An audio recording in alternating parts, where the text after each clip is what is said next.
Je ne saurais donc, à l'issue de cette journée, faire comme si de rien n'était. Y al final de esta jornada no puedo hacer como si no hubiera pasado nada, dice Emmanuel Macron. Y lo que pasó es que el partido de Marine Le Pen arrasó en Francia en las europeas y el presidente convocó a elecciones legislativas anticipadas. Es la primera consecuencia y la más impactante de unas europeas con crecimiento de varios de los partidos más a la derecha del espectro político, en las que se impuso el bloque del centro conservador. Bienvenidos. Los resultados confirmaron lo que preveían las encuestas en las elecciones para el Parlamento Europeo.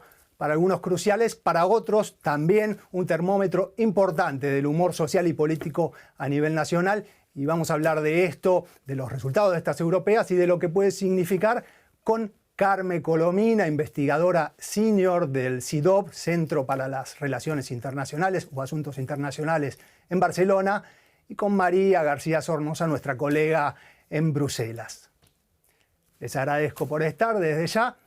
Giro a la derecha, terremoto político. No somos muy originales en las redacciones, así que empezamos pidiéndoles a ustedes un título o los 2 o 3 puntos de lo que sucedió ayer que quisieran destacar. Carmen. El giro a la derecha es claro, pero sobre todo yo destacaría que este crecimiento de la extrema derecha ha tenido lugar sobre todo en los países fundadores de la Unión Europea, en Francia, en Alemania, en los Países Bajos, en Bélgica, en Italia. Esa para mí es la primera lectura. La segunda lectura sería que allí donde han estado gobernando, donde han sido importantes para las mayorías de gobierno parlamentarias, como en los países escandinavos, aquí la extrema derecha ha perdido en favor de formaciones de izquierda y de los verdes. Y un tercer rápidamente titular, que me parece un cambio de tendencia a seguir, es Polonia y Hungría. La victoria, aunque sea por la mínima, de Tusk nos trae un cambio de tendencia, una vuelta de Polonia a las grandes mayorías europeas, y también que a Viktor Orbán, al Fidesz de Viktor Orbán en Hungría, le ha salido un competidor, y un competidor con posibilidades, y eso reorganiza el esquema político en Hungría. María. Sí, yo creo que uno de los titulares también es que vamos a ver el Parlamento Europeo más conservador de la historia de la Unión Europea. El PP ha ganado con contundencia, los verdes se han desplomado, los socialdemócratas han aguantado y la ultraderecha sí que ha crecido, pero no ha ganado, no tiene mayoría, ni siquiera si se juntasen las dos fuerzas que conforman la extrema derecha hoy, los conservadores e Identidad y Democracia, serían la segunda familia del Parlamento Europeo, suman unos 133 escaños ahora, los socialdemócratas 137. Es un escenario que sí que se anticipaba. Es cierto que no es menos relevante que la victoria de AfD en Alemania y en la segunda puesto y la victoria contundente de los de Le Pen, que se convierten en la familia más grande del Parlamento Europeo. Es algo que no había pasado, que siempre había estado en manos de la CDU alemana. Pero también es muy interesante ver cómo estos acontecimientos no se han trasladado directamente al hemiciclo. Es verdad que son un cambio muy importante en el eje franco-alemán, pero no ha tenido como ese impacto tan brutal que se esperaba en el Parlamento Europeo, que mantiene una gobernabilidad y una estabilidad mucho más estable que las sacudidas que hemos visto en los gobiernos nacionales. Y yo creo que el otro titular claramente es que se mantiene la coalición de centro-derecha y de hecho es mayor incluso. Ahora suman ya liberales, socialdemócratas y populares 401 escaños. Y en ese marco, María, ¿qué destacás de lo que escuchaste por ahí en estas horas desde que se empezaron a conocer los resultados? Sí, aquí en Bruselas lo que esta resaca electoral está dejando en las primeras horas es ya que se sacan las calculadoras de pacto. La perdimos por un momento a María, pero... ¿Estás? Sí, decía que... Bien, seguimos con Carmen a ver si la recuperamos a María, porque es verdad, el bloque conservador está sólido, pero las fuerzas que más ganaron fueron las de más a la derecha en el espectro político. Dentro de lo que se preveía, en Francia esto tuvo efecto inmediato. Por eso te pregunto, ¿hay que hacer un foco extra en Francia o se acomoda al contexto europeo? No, sin duda, sin duda, este es el principio de una sacudida profunda en Francia. Primero, porque de entrada ya hay convocatoria electoral para la Asamblea francesa. Segundo, porque esta convocatoria va a tener una influencia directa también en todo el debate para la renovación de cargos de la Unión Europea. Pensemos que los franceses van a votar el día 30 de junio en la primera vuelta, pero que el 27 y 28 de junio se tiene que celebrar la cumbre de jefes de Estado y de Gobierno, donde van a elegir precisamente la renovación de cargos, la próxima presidencia de la Comisión, del Consejo, el próximo alto representante de política exterior, qué papel va a poder jugar Macron, qué disposición tendrá, por ejemplo, a dar un apoyo a una nueva legislatura de Ursula von der Leyen. ¿Qué papel van a jugar los liberales cuando Macron ha salido tan debilitado de estas elecciones? Por tanto, los franceses van a votar pensando en Francia y qué ocurre con esta mayoría de Marine Le Pen, qué nivel de movilización va a traer a todos los partidos de oposición en este caso, pero Macron tendrá una doble agenda, tendrá su agenda en las elecciones a la Asamblea, pero también una agenda política en esta renovación que viene en la Unión Europea. ¿Pensás que es riesgosa para Macron? La apuesta, por supuesto, es riesgosa, pero un resultado en las legislativas, un resultado negativo, puede poner también en la cuerda floja el cargo del presidente Macron. Bueno, es riesgosa sin duda, pero es una apuesta casi de todo o nada, ¿no? Porque es una manera de al menos acortar el momento de euforia que vive ahora el partido de Le Pen, porque si no habría tenido una oposición de acoso y derribo de una mayoría de extrema derecha que se siente vencedora, que habría durado todos los meses y habría traído igualmente inestabilidad política, pero naturalmente hay un riesgo real y es que se puede producir un gobierno de cohabitación para Emmanuel Macron con un ejecutivo de extrema derecha si llegase el caso, que sería inédito claramente en la política francesa. María, ¿te tenemos de nuevo? ¿Me escucháis, compañeros? Te escuchamos. Quedaste interrumpida por ahí, ¿quieres completar? Sí, lo que quería apuntar es que de las reacciones más interesantes que me ha parecido en las últimas horas ha sido indudablemente la de Ursula von der Leyen. A escasos minutos de tener los primeros resultados después de que las urnas hablaran, von der Leyen ha fijado de alguna forma su estrategia, está haciendo un ejercicio de equilibrismo y funamurismo porque tiene los votos muy ajustados. Ya en las elecciones de 2019 pasó el filtro, el examen de la Eurocámara por la mínima de 9 votos. Todavía ahora con estos juegos y equilibrios que está haciendo lo tiene incluso más complicado, y lo que vino a decir Ursula von der Leyen ayer es que con esta mayoría de centro el Partido Popular Europeo tiene mucha responsabilidad y que su prioridad, su escenario base en estos momentos es girar a los socialdemócratas y a los liberales para revalidar la coalición y poder mantener una legislatura con una Unión Europea fuerte. Dice von der Leyen que no está dispuesta, que su línea roja son las extremas derechas, pero es que von der Leyen durante la campaña electoral ha marcado una distinción de lo que es una extrema derecha asumible y aceptable para pactar, que sería la de Giorgia Meloni. Ha fijado 3 límites para eso: que las fuerzas sean pro-OTAN, pro-Ucrania y pro-Estado de Derecho. Ella considera que Meloni es todo esto. Para ella ese límite no está en Meloni, pero sí está en otros como Marine Le Pen o Alternativa para Alemania. La cuadratura del círculo es muy complicada porque gobiernos como el de España o el de Alemania en manos socialdemócratas ha dicho que no pueden pactar, no contarán con sus votos si von der Leyen filtrea con estas fuerzas ultraconservadoras. Me dejas en el próximo tema de von der Leyen, vamos a hablar un poco más adelante. Aclaremos, una Ursula von der Leyen que si uno quería votarla no la iba a encontrar en ninguna lista, ¿verdad? No era candidata. El próximo tema, justamente con el euroescepticismo, el europeísmo, tiene que ver con que acostumbramos a pensar en nuestros esquemas un poco rígidos, o por lo menos hasta hace unos años, la ultraderecha euroescéptica, el centro europeísta. Ahora veo cada vez, y lo he visto en varios artículos en los últimos tiempos, que por lo menos una parte de la ultraderecha deja de lado ese euroescepticismo. ¿Ustedes cómo lo ven? ¿Es un giro genuino? ¿Es un instrumento puramente oportunista? ¿Cómo lo ven, Carmen? Yo no diría tanto que han dejado de un lado o de lado el euroescepticismo, porque siguen siendo fuerzas que están a favor de soberanías o de reforzar la soberanía nacional, del retorno de competencias a los gobiernos nacionales. Sí que han dejado de lado la salida de la Unión Europea.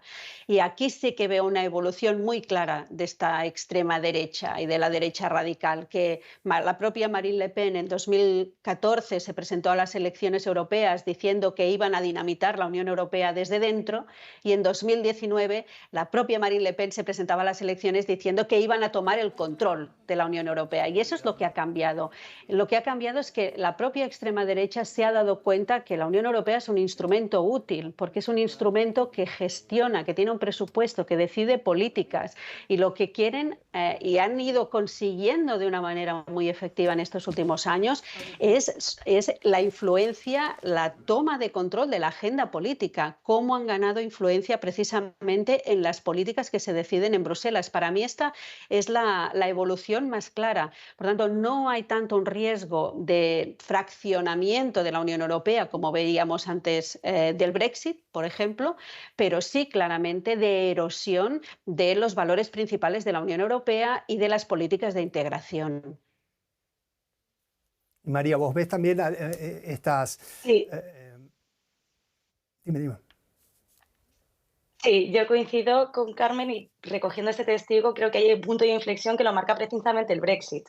Las fuerzas euroescépticas se dan cuenta de que fuera hace mucho frío y que esa bandera de abandonar el club comunitario no es una máquina de votos y no van a sacar muchos resultados de ahí.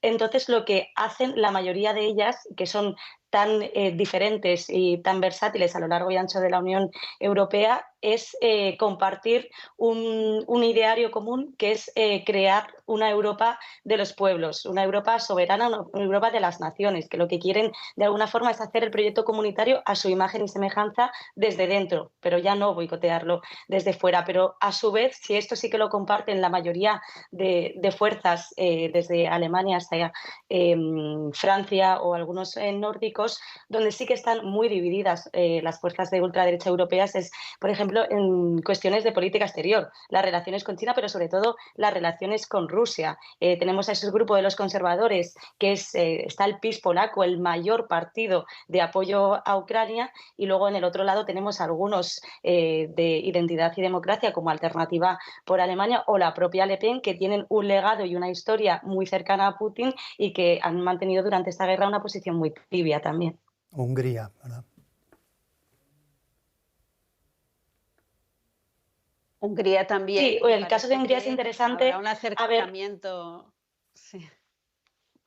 Disculpa. Dale, Carmen. Sí, a ver dónde van los 10 euros. Y vamos a decir lo mismo. ¿Dónde van a ir los eurodiputados de Fidesz, verdad? Si van a los conservadores y reformistas, sí. Eso es. Sí, Bien, Fidesz, que el partido de Orbán fue precisamente expulsado por el Partido Popular Europeo, ahora se encuentra en los no inscritos, y Orbán sí que ha dicho que su escenario base y prioritario, que lo que más le gustaría es unirse a los conservadores, pero aquí volvemos a tener estas discrepancias. Los conservadores son esencialmente pro-ucranianos y hemos visto durante todos estos años cómo Orbán ha sido el líder europeo en el Consejo más cercano a Putin. Y con respecto al futuro, quería comentar un dossier, Carmen, que la institución para la que trabajás publicó para estas europeas y que habla de las elecciones como un posible turning point, como un punto de inflexión o como sea mejor traducirlo, el foco puesto en avanzar en la integración o frenarla cuando no retroceder. Eso se publicó unas semanas antes de las elecciones. Hoy lunes ya podemos aventurarnos en alguna conjetura sobre lo que viene.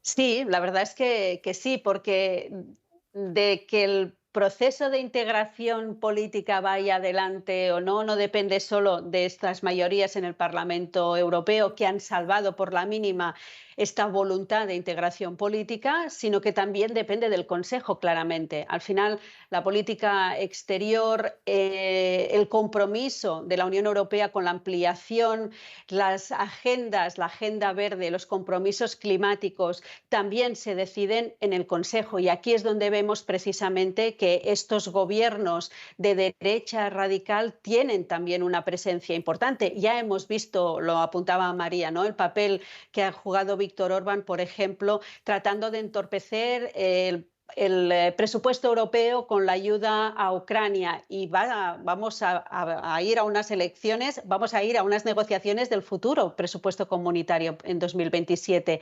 ¿Cómo va a actuar en estos momentos un Víctor Orbán que además ahora tiene una oposición interna? Tiene por primera vez también un desafío interno. Va a endurecer sus propias posiciones. ¿Qué va a ocurrir también con la propia Italia de Giorgia Meloni cuando pongamos sobre la mesa políticas de integración o incluso la reforma institucional que necesita hacer la Unión Europea en los próximos años para facilitar la entrada de nuevos miembros? Todo eso para mí va a ser crucial en estos 5 años que empiezan ahora y que no dependen solo de estas mayorías parlamentarias, sino también claramente de las mayorías entre los Estados miembros que se juegan en el Consejo. Pero va a haber más batallas entonces que solo la del proceso de integración. No, va a haber muchísimas batallas, porque si algo hemos aprendido también en estos últimos tiempos es cómo ha crecido la politización de la Unión Europea y la polarización.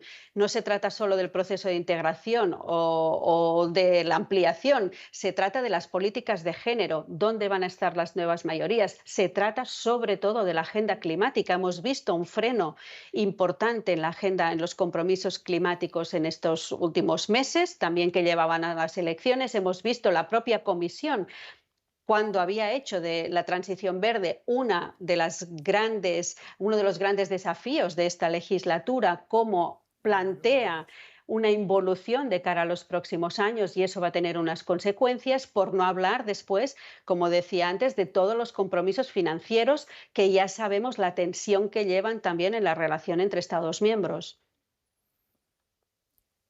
Y brevemente, para irnos despidiendo de Carmen, María va a seguir todavía unos minutos. Tema von der Leyen, hablamos recién, logró en Bruselas lo que no pudo lograr en Berlín.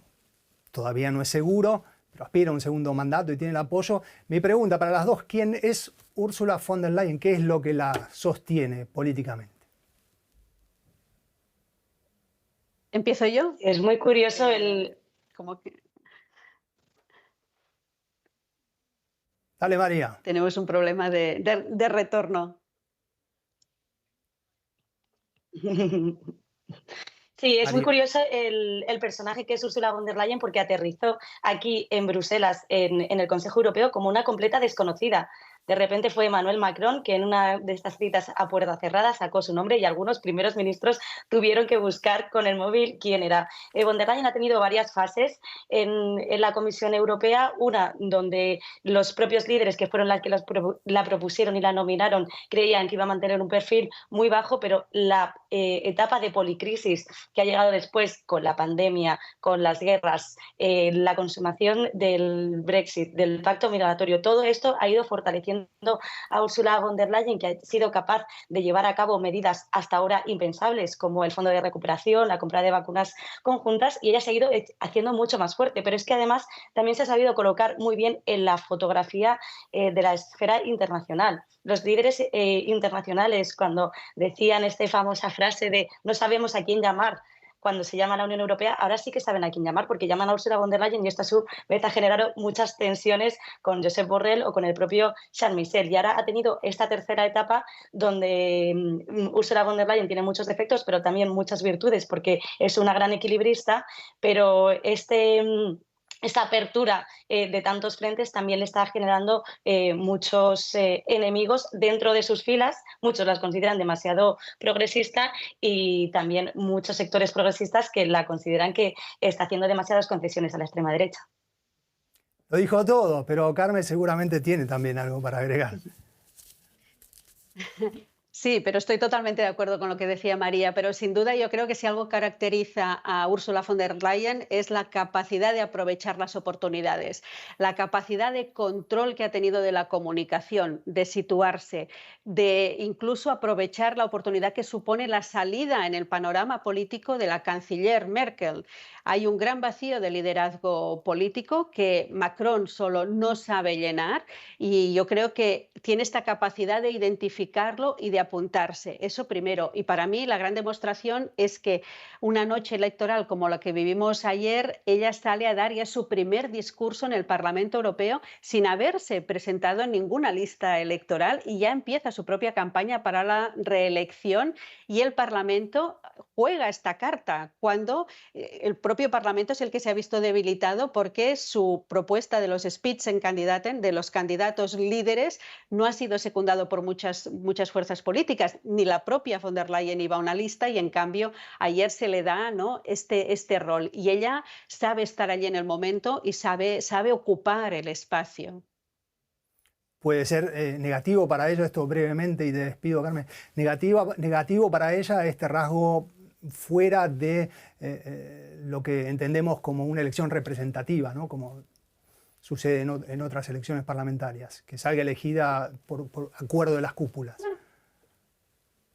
Bueno, esta es la gran debilidad del proceso de renovación de cargos, de hecho, de la Unión Europea, que se hace a puerta cerrada y por negociación entre los Estados miembros. Se hace al margen de los resultados, en teoría, que salen del Parlamento Europeo, porque lo que se busca son otros equilibrios, el equilibrio entre las fuerzas políticas, entre las grandes familias de la Unión Europea, el equilibrio geográfico y el equilibrio de género. Y eso sí que creo que es, no sé si una mancha, pero sí que es un lastre en esta capacidad de hacer las instituciones europeas más democráticas. Y eso es un lastre que lleva también von der Leyen y que ella misma, intentando hacer esta campaña que la ha llevado por 15 países diferentes y 20 ciudades en estos días, intentaba, digamos, contrarrestar, pero sin el hecho más básico de todos, que es el haberse presentado en las elecciones. Carmen Colomina, muchas gracias por participar y por tu tiempo. Hasta la próxima. Y nosotros somos DW Deutsche... Perdón. Y nosotros somos DW Deutsche Welle, la cadena alemana al exterior. Así que ahora vamos a hablar de Alemania. Colpaso para la coalición semáforo de socialdemócratas, verdes y liberales con Olaf Scholz al frente. Todos perdieron respecto a 2019. Los verdes sufrieron directamente una debacle. Por otro lado, fueron sólidos los números de los conservadores cristianos demócratas y socialcristianos a apenas un poquito menos que año y medio para las elecciones. Y uno de los titulares, por supuesto, crecimiento de Alternativa por Alemania, fue la fuerza que más creció, casi un 5% desde las últimas europeas en 2019. Y se suma ahora Franco de Ledone, que es doctor en comunicación política por la Freie Universität de Berlín y fundador del proyecto Epidemia Ultra, aunque es un profundo conocedor no solo de la ultraderecha, sino de la política alemana. Franco, la primera pregunta, dos candidatos escondidos, los primeros candidatos en la lista, acusados por espionaje, conflictos de intereses, y ahí están, tuki, como dicen en Argentina, 16% y segunda fuerza. Explícanos eso.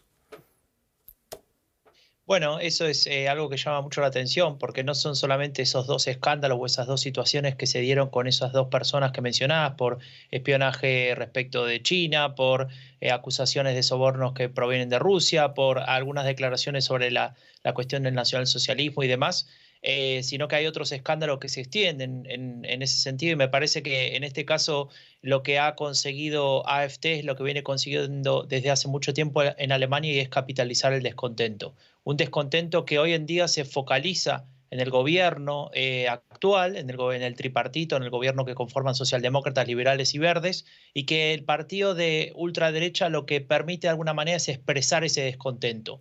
De ahí a que esos escándalos y a que los principios del partido hayan penetrado profundamente en la sociedad, bueno, ese es otro paso, habría que analizarlo en otro aspecto. Pero en cualquier caso, la oposición, por un lado la Unión Demócrata Cristiana y por otro lado estos partidos de ultraderecha o este partido de ultraderecha, han logrado quedarse con ese triunfo en esta elección. Y tenemos que mirar el crecimiento desde 2019 o la baja de los últimos meses? Bueno, esa es la gran pregunta, ¿no? Para decidir si esto es una mala noticia o una no tan mala noticia, digamos, estos resultados. Y creo que es importante tenerlo en cuenta. Si miramos, como vos bien marcabas, a enero de este año, veíamos que este partido de ultraderecha había obtenido obtendría 24%, ¿no? Esto quiere decir 8 puntos más de lo que efectivamente ahora consiguió. Hay un factor muy importante y es la aparición de un partido nuevo, que en ese momento, en enero, no existía, que es el partido de Sarah Wagenknecht, de la nueva izquierda conservadora, una izquierda que es una decisión del viejo partido postcomunista de Alemania, Die Linke, y es ese partido el que ha conseguido captar cierta porción del voto que iba a ir para AfD, ¿no? Que iba a ir en esa dirección. Y también tenemos otro factor que es relevante y que es que después de diversos escándalos y situaciones que tienen que ver con AfD y con lo que ha pasado con la extrema derecha, una porción importante de la población alemana salió a la calle a protestar, a defender a la democracia, a decir esto no lo queremos. Yo creo que esos dos factores se han combinado para conseguir que finalmente el impacto y el logro electoral de este partido no sea tan grande, y eso no, aunque eso no quiere decir que el número no sea una señal de alarma para la democracia en Alemania. Un partido además que mostraba algunos problemas. Hoy nos enteramos que el propio partido, echó a Maximilian Krah del bloque parlamentario europeo. ¿Cómo se percibe esto en Bruselas, donde Alternativa por Alemania fue hasta, en cierto modo, humillada, expulsada del bloque europeo? ¿Significa un gesto de acercamiento hacia este bloque de la ultraderecha, María? Sí, no parece para nada un movimiento casual.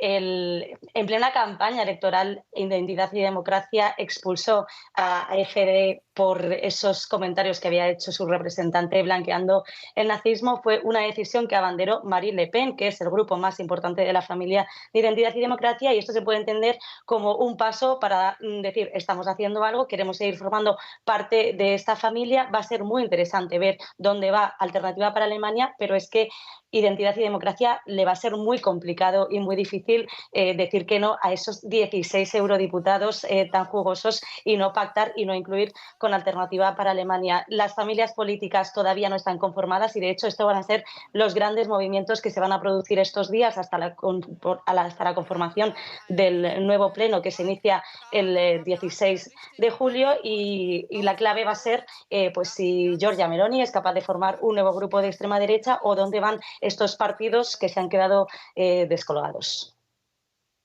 Y nos vamos terminando brevemente con el escenario alemán. ¿Cómo queda Merz fortalecido, ya alegrándose de lo que viene? Brevemente te pido, por favor, Franco.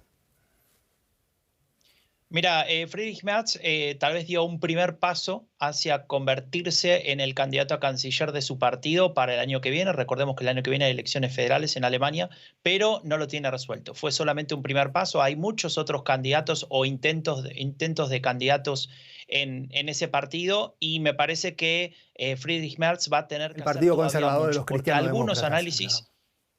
Exactamente. Algunos de los análisis indican que tal vez Friedrich Merz y su partido podrían haber conseguido un resultado aún mejor, ¿no? Es decir, hay ciertos sectores que tal vez buscan otro tipo de liderazgo en este partido, pero bueno, eso es lo que vamos a recorrer durante lo que queda este año, que hay unas elecciones muy importantes, déjame recordar, en el este de Alemania, unas elecciones regionales que seguramente van a marcar el tiempo político en Alemania. Franco de Ledone, muchísimas gracias por estar. María García Sornosa, como siempre, un placer. Muchas gracias a los dos.